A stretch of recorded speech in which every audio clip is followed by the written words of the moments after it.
नूरा, तुमने मासी खैरा के यहाँ कपड़े भिजवा दिए? आंटी, मासी खैरा के यहाँ किस चीज़ के कपड़े भेजते हैं?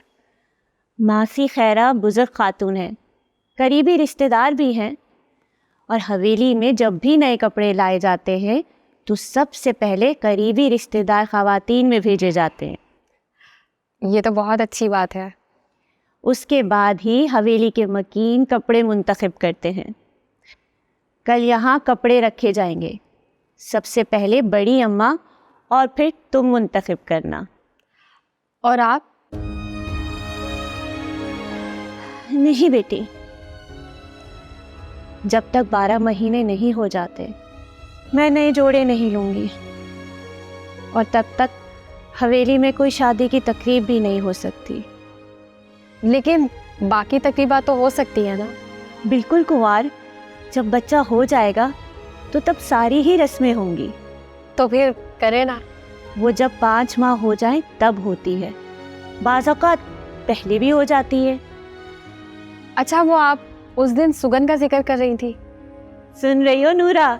जल्दी जाओ, सोनी वालों को बुलाओ। हुस्ना भी वापस आ गई है, उसको भी बुलाओ। उसको तो लाजमी लाओ, मजे तो वो ही करती है। जी अच्छा।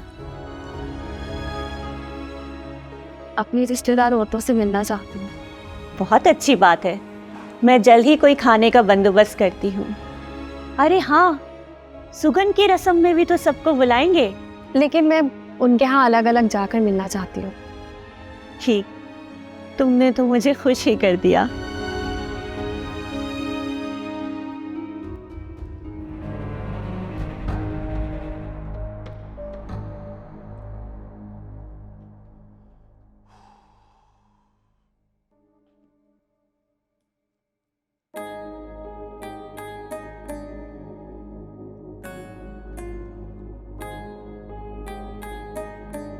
तुम कब आए?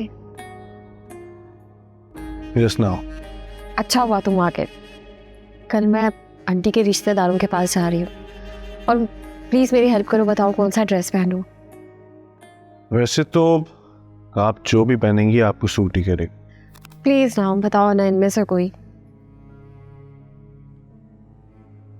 सुमेरा, मुझे इस बात की बेइंतहा खुशी है कि तुमने घर के मामलात में इन्वॉल्व होना शुरू कर दिया।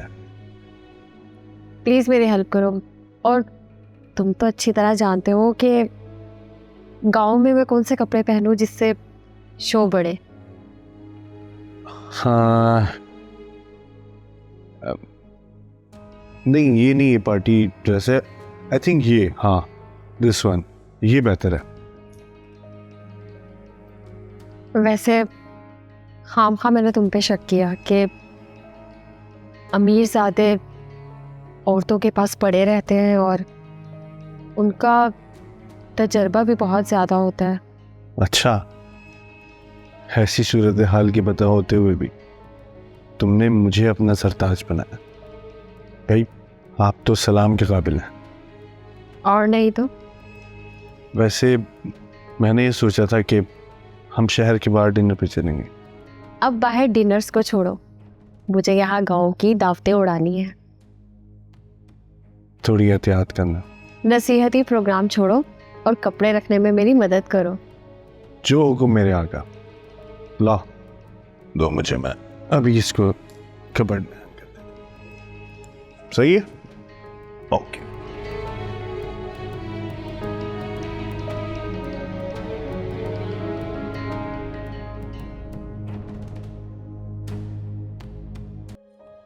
वकील साहब, वसीयत में क्या लिखा है? बड़ी बेगम साहबा, वसीयत 7 सफ़ात पर मुश्तमिल है।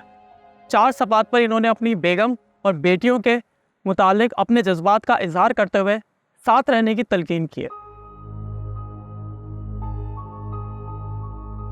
वकील साहब, ऐसा करें उसकी फोटो स्टेट सबको दे दे। आप तो वलीयत के बारे बताइए। जी अच्छा। मिल्कियत की तफसील कुछ इस तरह से है। टोटल ज़मीन 3000 डेरा जरेब कबूली है। 1100 एकड़ गैर कबूली है जो कि रेतीले इलाके में है। 1100 एकड़? ये कौन से इलाके में है? सहराई इलाका है। अच्छा अच्छा ठीक है, आगे चलो, आगे बताओ। गांव में 13 दुकानें हैं, सक्कर में 2 बैंगलो, 1 फ्लैट और 6 दुकानें। कराची में 1 बंगला और 1 फ्लैट है। बेटों की बीवियों के लिए 25-25 तोले सोना लॉकर्स में रखा हुआ है। 70 लाख के बॉन्ड्स हैं। बैंक में 3 अकाउंट है जो कि करोड़ों में है। वो स्टेटमेंट कोर्ट के तवस्सुस से मिलने वाली है। वकील साहब, अब तकसीम के बारे में बताइए।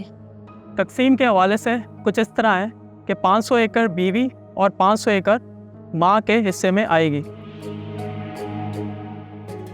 उनकी मर्जी है कि वो इसकी आमदनी से कुछ भी करें और बाद में वो किसी को भी दे सकती हैं। जब तक माँ जिंदा है हवेली उनकी है। उसके बाद बख्शन खान की बीवी की है और फिर उन दोनों भाइयों की है।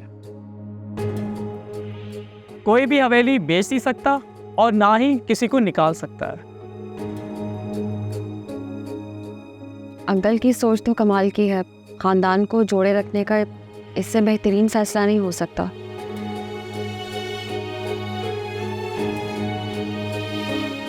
दादी और माँ के बाद भाई आपस में फैसला करेंगे कि हवेली का क्या करना है। इन्होंने वसीयत में लिखवाया है। इन्हें यकीन है कि जब तक भाई आपस में समझदार और बुद्धबार हो चुके होंगे